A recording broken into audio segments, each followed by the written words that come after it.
Good evening.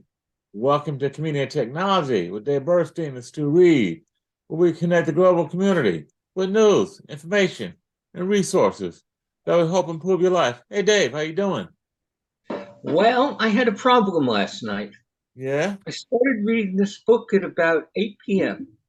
It's a fabulous book. It tells you more about what's going on in AI than any other book out there. Hmm. And it's not technical. And the amazing thing is, it had me laughing out loud at some of the stories he was telling me. Laughing out. That's amazing. How late were you out reading that book, Dave? About 10 a.m. Wow. 10 from overnight until 10 a.m.? Yeah, Wow. it wasn't a particularly short book.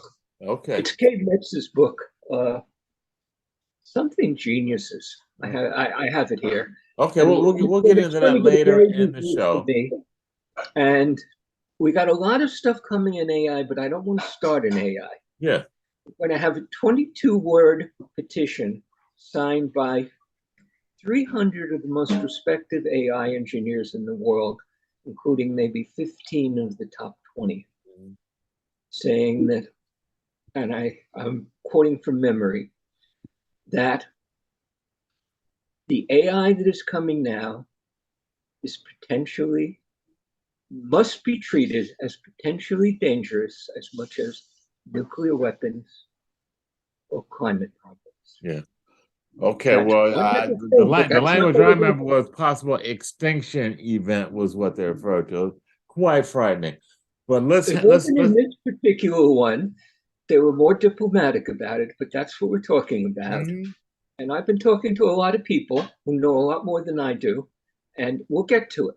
Okay. But first, let's get to something that may be more useful to any of us. Okay, well, more potential risk out there, not AI, but something that the Surgeon General just came out with a warning that social media may harm children and adolescents. I think No, this no, is no, no. He didn't say may harm. okay. Well, He said let me definitely read harms from the many. report. Yeah, I think this is something that we have kicked around, and many people kind of intuitively knew or thought. But anyway, this is the Surgeon General, Dr. Vivek Murthy, just released a 19-page advisory where he noted that the effects of social media on adolescent mental health were not fully understood, and that social media, though it can be beneficial to some, nonetheless, quote, there are ample indicators that social media can have a profound risk of harm to mental health and the well-being of children and adolescents. He went on to call on tech companies to enforce minimum age limits to create default settings for children with high safety and privacy standards. And he urged the government to create age appropriate health and safety standards for technology platforms. I don't have a lot of faith that that'll happen, but I'm certainly very happy that he's raised this issue, Dave. Just a couple of quick notes before we kick it around. In March, Utah became the first state to prohibit social media services, I should say, from allowing users under 18 to have accounts without the explicit consent of a parent or a guardian. Sounds like the Chinese. Well, they may have a good China, idea. if you're under 18, you can't play more than 2 hours a week of video games. I will sign up for that. I will sign up for that. Um, just a note here, Pew Research recently found that 95% of teens reported using at least one social media platform, with more than one-third saying they use social media, quote, almost constantly, unquote. So this Surgeon General's report went on to say that one of the negative effects of social media, Dave, is that it appears to displace activities like sleep and exercise that are considered vital to developing brains. So, especially So harmful does to young television. people. What's that? So does television. Well, I Doesn't agree. consider I agree. I anybody mean, there to watch television. they don't call That it would the be a idiot good box for thing. nothing. Yeah, I looked at the data behind his report. He had a lot of references, and I Mhm. looked at some of them. They're solid. There is clearly many people who are in enormous distress, occasionally suicidal distress, Mhm. over what they're seeing on social media. Certainly, infinite body dysphoria, and so on. You had a counter to that you wanted to bring into this. Why Yeah, don't you bring there was it? another story the same week. This story came out the last week in March, March 23rd.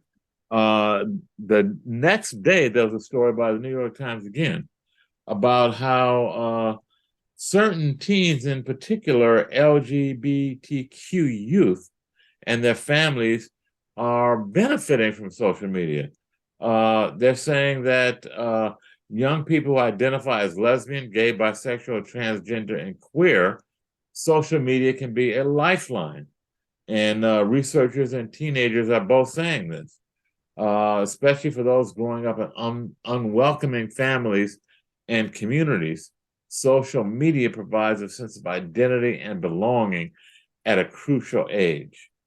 So there's some positive stuff about social media where folks can connect with each other and create family and I guess groups that kind of bond with each other. One of the researchers found that young people use social media to explore their identities, and that by allowing them to do so has contributed to the fact that LGBTQ people have begun to come out earlier in their lives and have long-term positive effects on their mental health. So I guess being able to talk to other folks like yourself, to be able to connect with people like yourself, that's beneficial. One of the kids says, "It's my family, it kept me alive." So they're, positive use of social media, creating a community that supports each other. So, there are pros and their cons, Dave. You know, one of the other things that I think we have seen in so many ways across society is that social media has also just kind of normalized really ugly stuff. And what they again, this is I'm quoting back to the Surgeon General report. He's saying that content can normalize self-harm, eating disorders, and other self-destructive behavior, including cyberbullying. So, I guess once again, Dave, it's a tool, it's a platform, and it's people and how we use it that make it harmful or helpful. I overheard a conversation on that kind of topic. Mm-hmm. It was from a friend of mine, Michio Kaku, a physicist who's written a number of books and so on. And I was there helping out on an interview he did with the mayor of Hiroshima. Mm-hmm. The mayor of Hiroshima was doing a world tour to explain what happened in Hiroshima and try to urge the world not to let it happen again. Mm-hmm. And Michio brought in one of America's former leading nuclear weapons scientists. Mm-hmm. Guy had resigned and wasn't doing it anymore. He looked at the mayor of Hiroshima, so he said, and he said, "Can you forgive me Mm-hmm. for what I did?" Mm-hmm. He was famous for making the small bombs, the ones you could carry in a suitcase if you Oh, needed wow. to. He was a brilliant guy at Los Alamos who was major weapons designer. Was he around back at the time of Hiroshima Day? This guy you're talking about? Neither were, Okay, or may have been 4 years old. right. Okay, this was years later. What do you think the mayor of Hiroshima said, and why don't I accept it?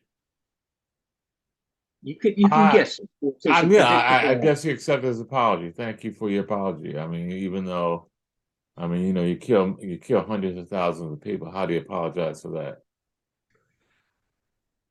The mayor of Hiroshima was a politician and a diplomat. Mm-hmm. And he said, the scientists didn't make the decision. Mm.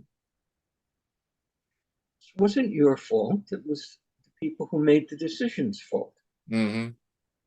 Well, we're looking at some of those same things now. Mark Zuckerberg is something I can't say on the radio in many, many respects. And one of the things that he does more than anybody else is trample on the privacy of kids.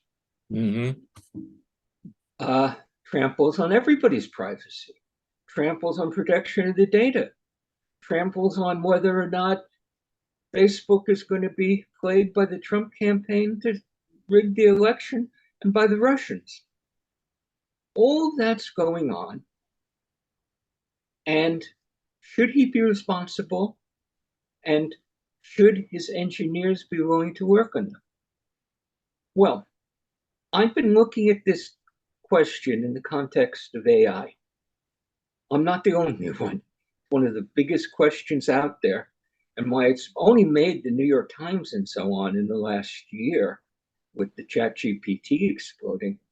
Actually, when you read the top AI people, they've been worrying about this hard Mm-hmm. for 5 and 10 years, since about 2012, when suddenly it was clear that AI was going to get a heck of a lot better and hence a heck of a lot more. What are they saying? Well, the word has just come down, and we'll get to it, that 300 of the top AI scientists and engineers I've been studying this stuff, so I know who's who. Mm-hmm. And of the top 20, 2 of them are saying, oh, you don't have to worry. The robots are not going to come after us and eliminate humanity. Howell's not going to come up as he did in 2001, and the Terminator is not going to come. But nearly every one of the top people, the 2 top people at Google, one of whom resigned from Google so that he could speak his mind, Hinton, who may be the most prominent scientist doing AI in the last 25 years. He's 75. He didn't have a problem with retiring, and he's very well off. Mm-hmm. But he'd been working for Google for 10 years. They bought his company for $44 million when the company only had 3 people and nothing even close to a product. Mm. Name's Hinton. Absolutely brilliant. One of his, there's 2 people who were students at the University of Toronto, went on to be key engineer behind OpenAI and ChatGPT. Mm-hmm. So these are the top people.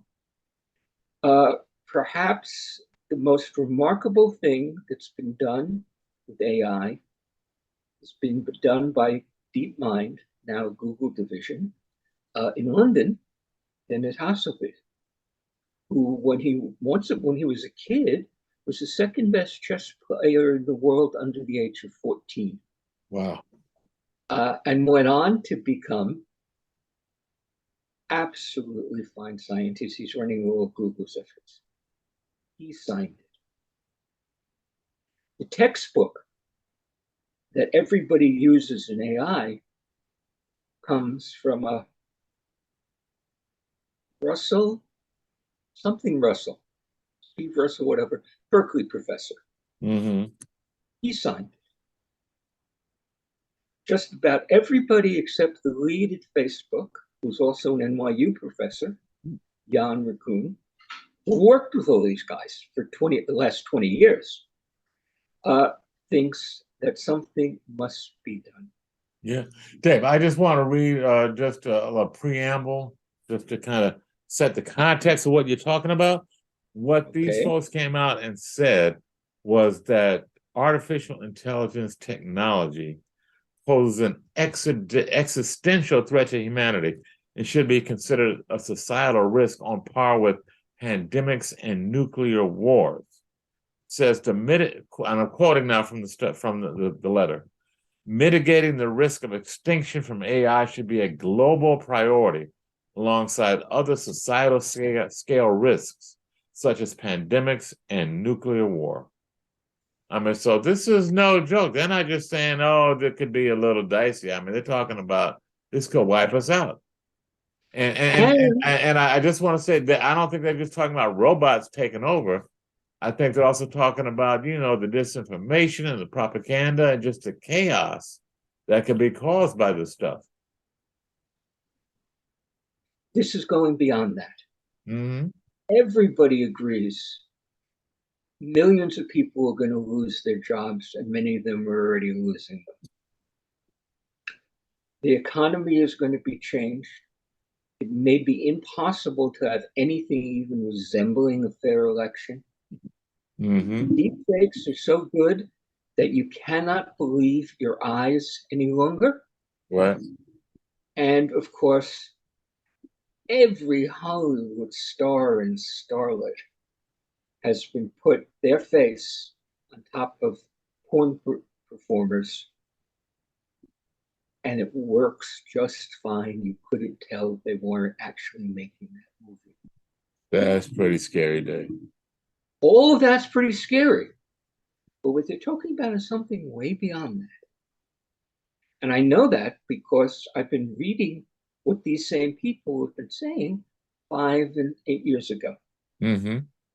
Hasselbe's, the literally world champion under 14-year-old chess player, who went on to get a PhD at Cambridge and did a lot of amazing things. His PhD, incidentally, was mostly in cognitive psychology and so on, because he was trying to understand. And he was responsible for AlphaGo and for AlphaFold, and all of which we can talk about. As distinguished piece of work as you can get. He's running all of Google's $10 billion a year AI research right now. And what's his name again, Dave? Dennis Hasselbeis. Okay. He's Brits. Didn't grow up rich, but had absolutely brilliant.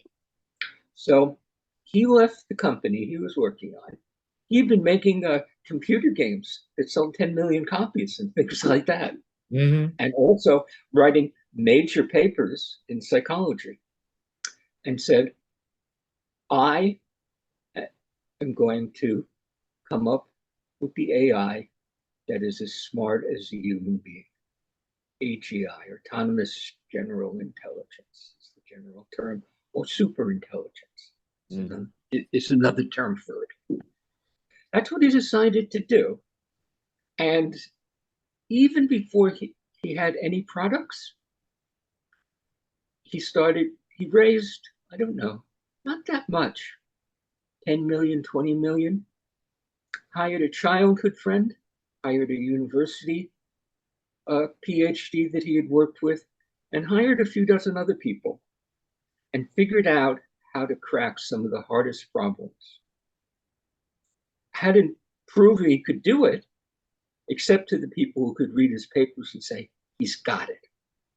Okay. That was so important that when Google decided in 2011 that they were going to go, that this stuff was now so effective and so important, they were going to throw everything they had at it. They decided the way to hire him and his team, who are some very good people, was to buy his company. Mm-hmm. It's called DeepMind, comes out of Hitchhiker's Guide to the Galaxy, which was in London, and they were bidding against Facebook. Google got them. Again, no product, nothing even close, no demo of about anything except proving how they could play computer games better than anybody else ever had before, Mm-hmm. and show the thinking behind it. $450 million. Wow. Nice chunk of change. It was cheap. Why do I say it was cheap? Well, stuff worked. And they figured out that using their convolutional neural networks and deep learning techniques that they were among the world's best in, they can improve the energy efficiency of Google's $30 billion worth of data centers in the world. So much that the whole purchase price was paid off in 18 months, just from that. Mm-hmm. Because it really can work that well. Now, the reason I talked about this is, why did Facebook not get it? Two reasons. One, these guys were all engineers and academics and moral people. And they decided that Zuckerberg didn't really get what they wanted to do and wasn't going to support them. And because they put the requirement, if you want to buy us, you must agree to two things. You will not require us to work on weapons, and you will set up a powerful ethics board to supervise, to make sure nothing goes wrong. That doesn't sound like anything Zuckerberg would like, Dave, that ethics board.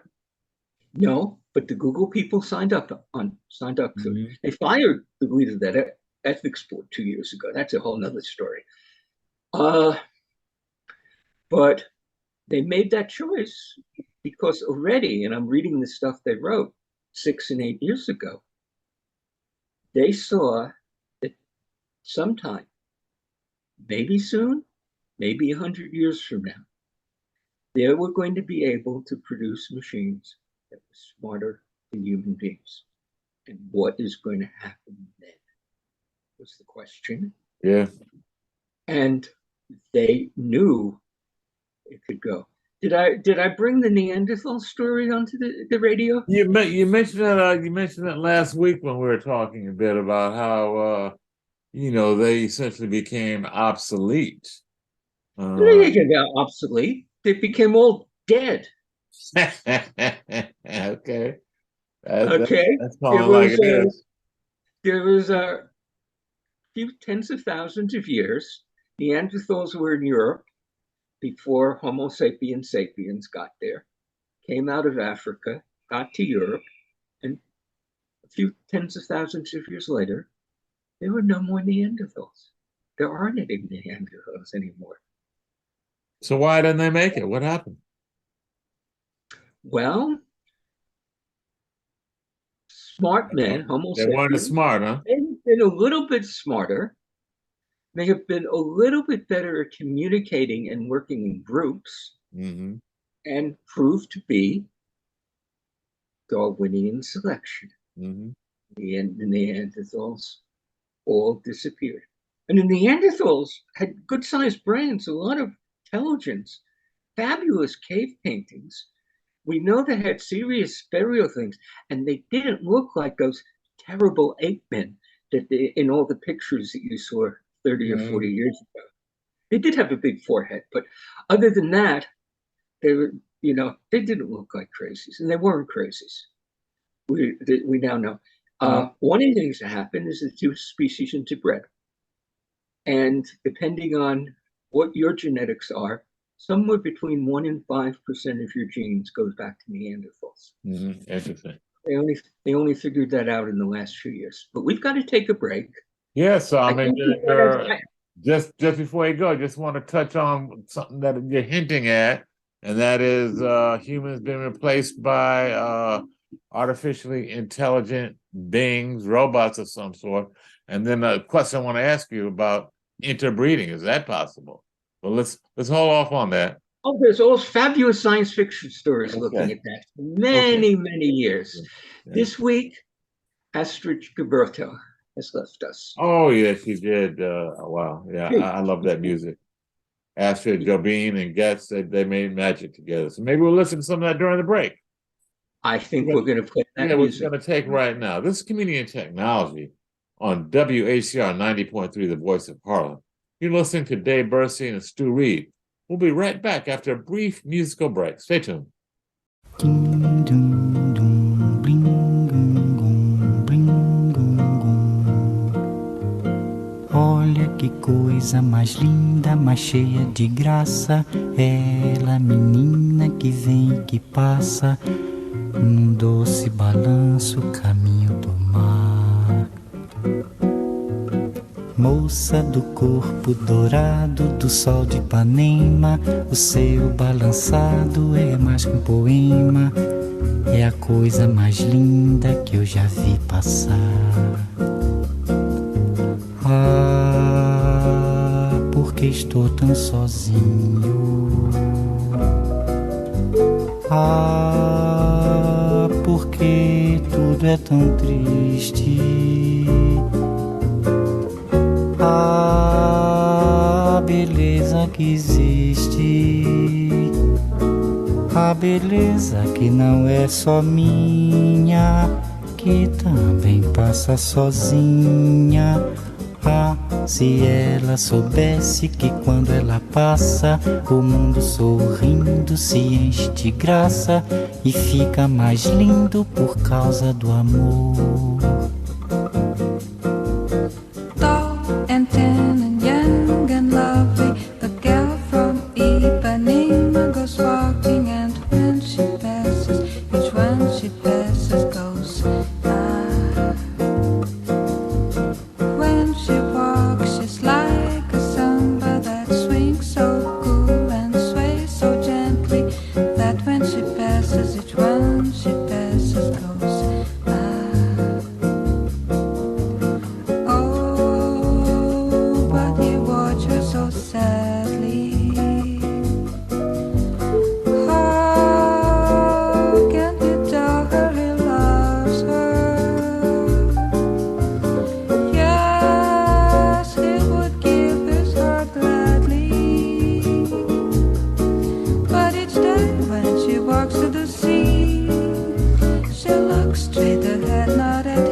Okay, we're back. Community and Technology with Dave Burstein and Stu Reed.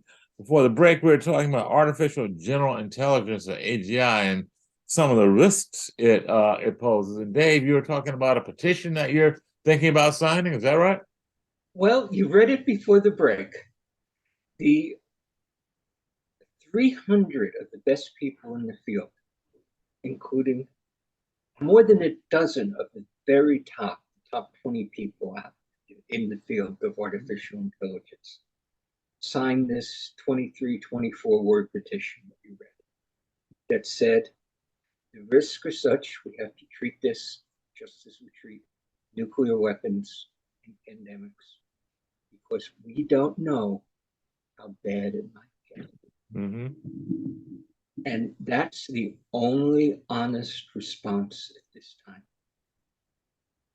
Nearly all people, and they're all writing about this stuff. They've been writing about this stuff for 10 years. And Alan Turing wrote about this stuff 50 years ago. What will happen when you really do have intelligent machines? It's been a big thing. They see the risk. Now, Let me just footnote: the people that see the risks are the very ones that are developing these processes. Yes, and it's been put to Elon Musk saying, if you're so afraid that civilization is going to be destroyed and humanity eliminated, why are you spending hundreds of millions of dollars building artificial intelligence, which, among other things, is at the heart of his self-driving Tesla cars? Mm-hmm. And that's a very real question. I've been reading and watching and making my own decision, and I'm going to sign the petition. What's really the danger? What's going on? Nobody really knows. Mm-hmm. A poll of people, engineers and scientists working in the field, so that about half of them thought there was more than a 10% chance that when singularity hits, when we get the superintelligence, they will decide they don't need us anymore.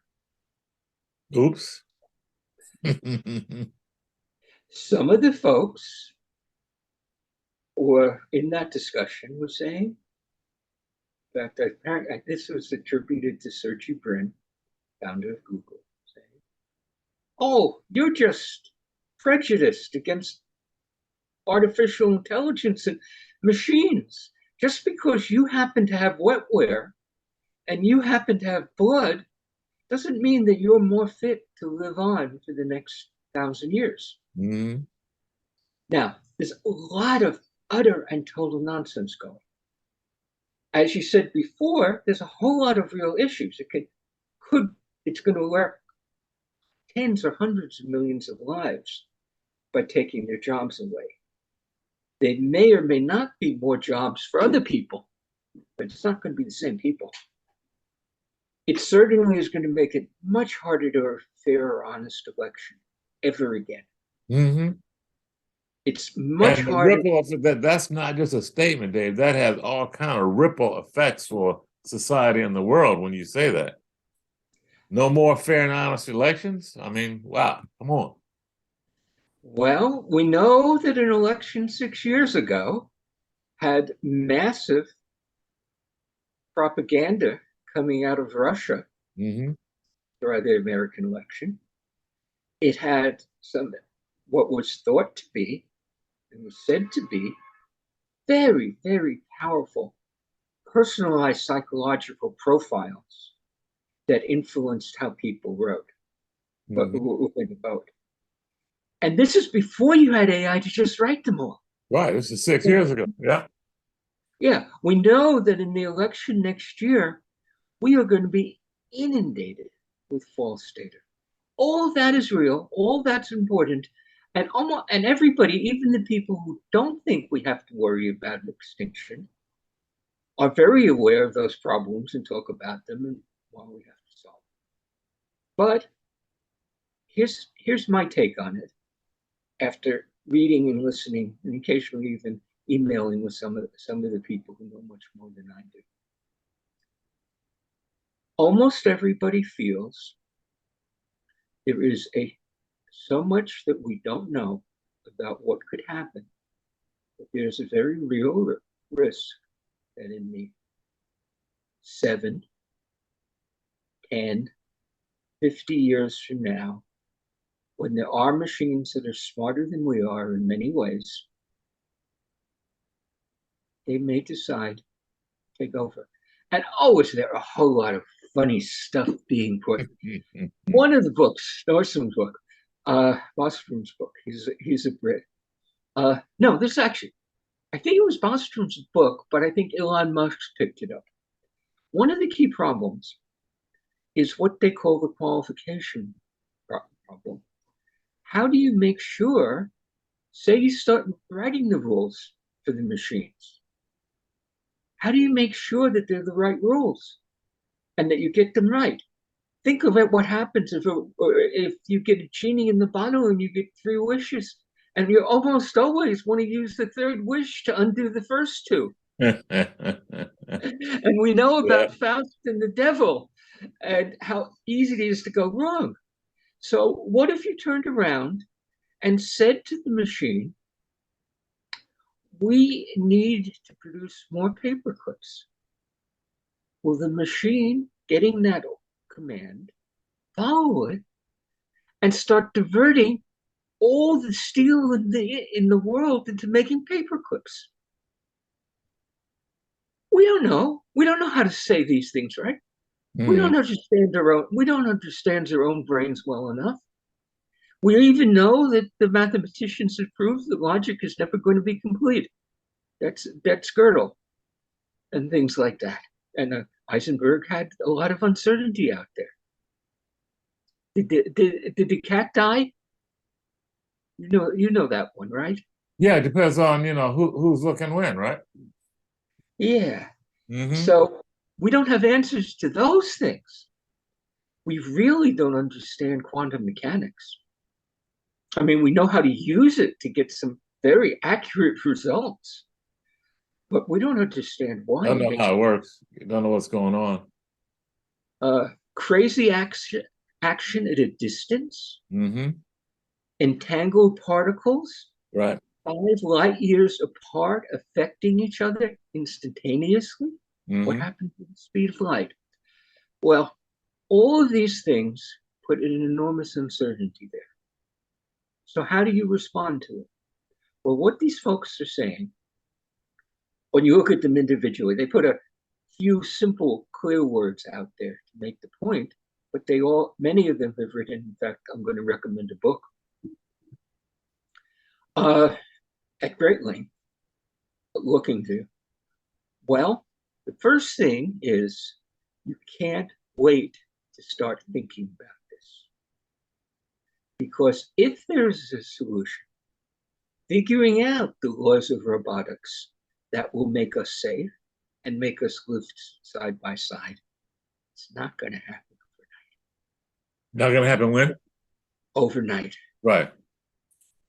That if we're worried about what might happen in 10 or 50 years from now, we need the best brains in the world making sure it doesn't all go. But is that going to happen, Dave? How realistic is that? Folks are raising the issue. Oh, it might be the end of the world, but what are we going to do? I mean, one of the things they talked about creating an AI safety organization. Is that realistic? I mean, can we really put any kind of brakes on these multi-billion-dollar industries that are moving at light speed to outpace and outdo each other? How are we going to rein that in? How are we going to regulate that? How are we going to monitor that? Why we need the smartest people in the world and the smartest people in AI and from some other related fields are coming in and saying, we have to figure out the way to do it. And they have a whole lot of ideas, including the fact that it's probably not impossible. 10 years ago, it became possible to clone people. We know that. We were cloning sheep. We were cloning chimpanzees. Absolutely, you could clone people. Or you could alter the germline. You can alter the sperm or the egg in such a way that not merely does the kid who come up not going to have cystic fibrosis, but their genes they pass on will also protect their children from cystic fibrosis. Mm-hmm. Very tempting to do. Wouldn't you? I mean, I have heavy duty hereditary depression. My father and my grandfather. Mm-hmm. Much of their life was ruined, and some of my life was ruined by clinical depression. If that could have been prevented, well, they haven't quite figured out the genetics of depression yet, but that's going to be coming. It's going to be doable. Now, how many human clones have been made in the 10 years since it became practical? How many babies were born with their genes altered before they were, well, as they were being conceived in a test tube or whatever? How many of those have happened? I would say 0 to your first question, cloned people, but genetic manipulation, I can't answer that. 2. Really? Yeah, there were 2 babies, according to a researcher in China, who was so proud he had done it. He had eliminated some possible genetic disease, and he thought that was a wonderful thing. Mm-hmm. And the Chinese government said, no, this is too dangerous. Says too dangerous? Too dangerous. Mm-hmm. So the first thing that happened is he got applause in all the Chinese papers as a hero and creator and an inventor. And a little bit later, when they started realizing what was going on, they put him in jail. Wow. Okay, so the notion that you can't come to an agreement, it's happened in biology. It's happened in the nuclear test ban treaties. Hmm. How many nuclear bombs have been dropped in the last 60, 70 years? None. I think none except, testing. Yeah. Nobody's used a nuclear bomb since Mhm. Hiroshima and Nagasaki. Mhm. So that doesn't say we know how to make the system work. That doesn't say, oh, we just tell the United Nations to take the rules they have for the atomic energy inspectors and apply it to artificial intelligence and the big language models that have all the power.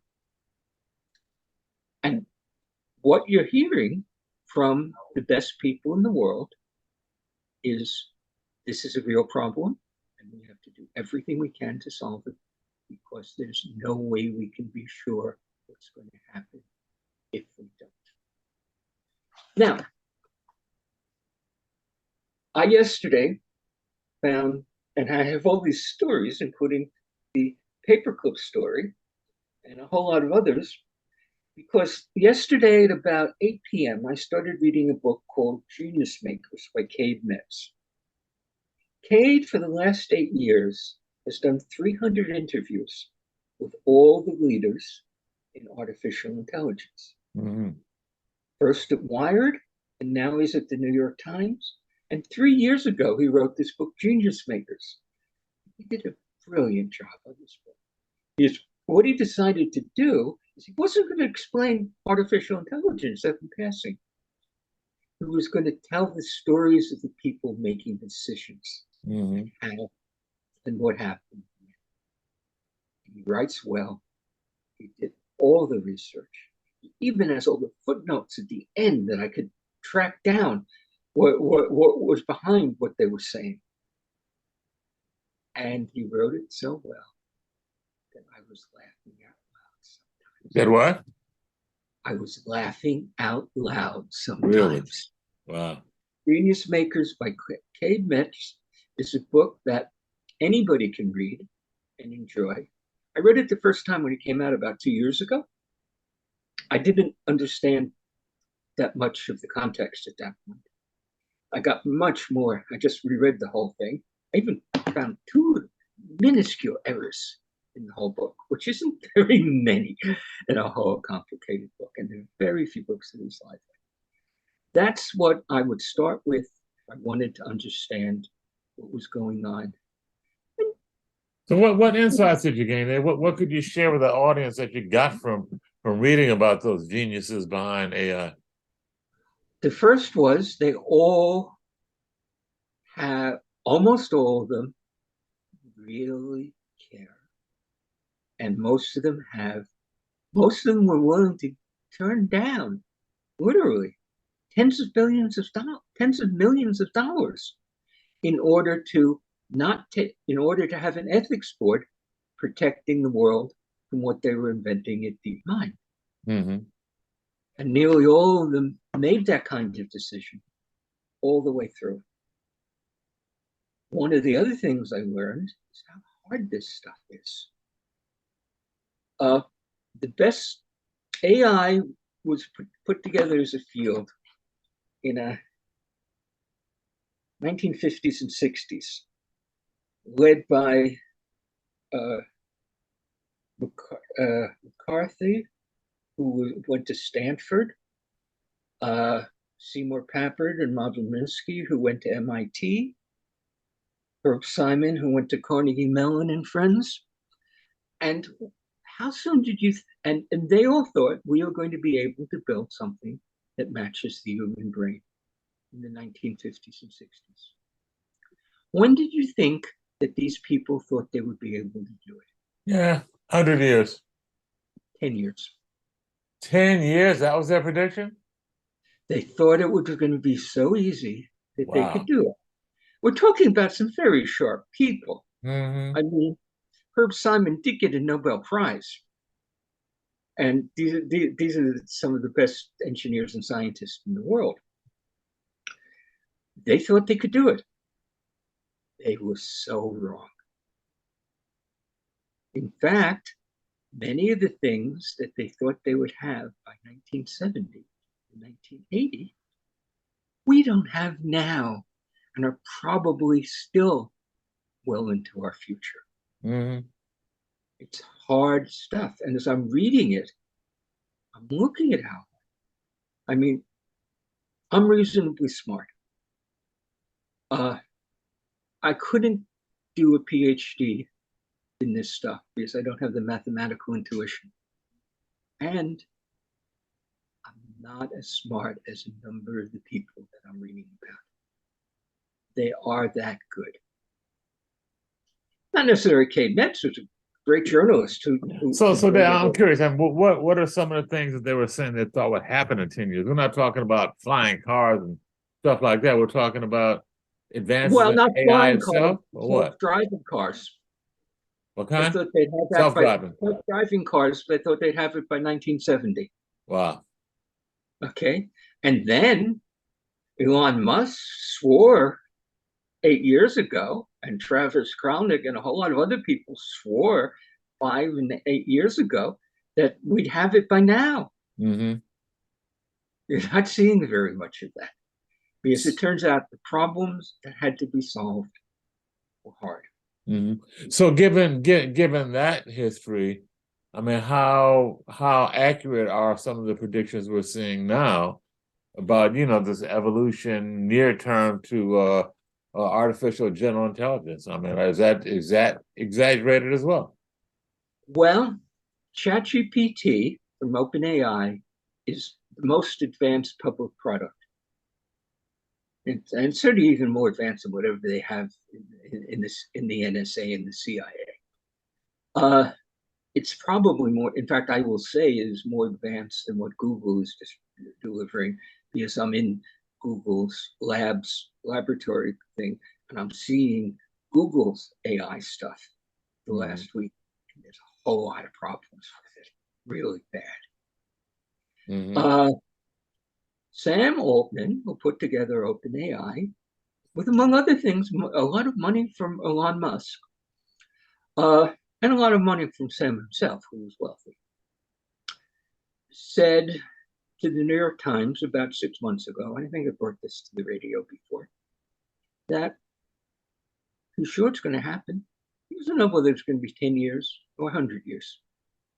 And that's the only, and you hear answers like that from most people.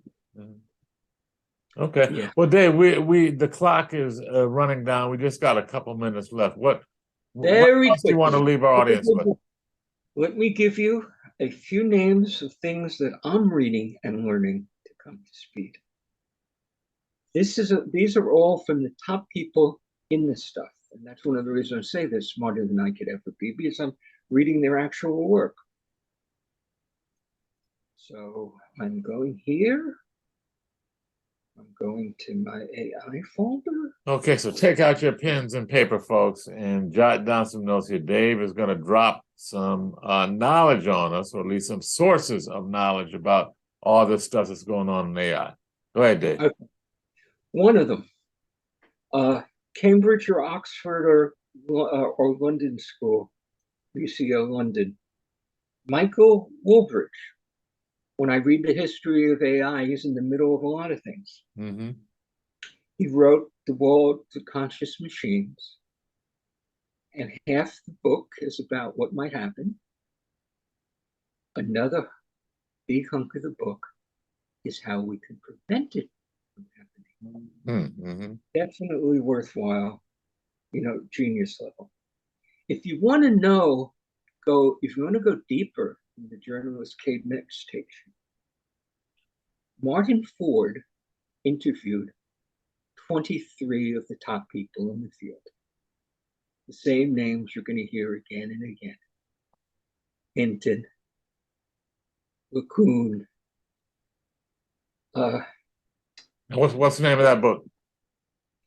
That book is Architects of Intelligence. Mm-hmm. It's essentially 23 interviews with the very best people in the field, at least in the English language, from 5 years ago. And that's one of the reasons I know these things we're seeing this year, and I'm only learning about this year. Mm-hmm.